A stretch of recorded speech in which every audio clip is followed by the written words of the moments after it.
truck, hummed his coaches.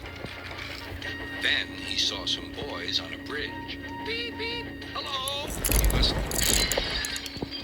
Oh, broken our glass. They've broken our glass, cried the coaches. The passengers weren't hurt, but they were cross. Call the police. No, said the driver. Leave it to Henry and me. What will you do? They asked. Said the driver. Henry is going to sneeze at those boys. Henry has plenty of ashes, said the driver. Please keep all windows shut till we've passed the bridge. Boys, and they all had stones, said the driver. Sneeze hard when I tell you.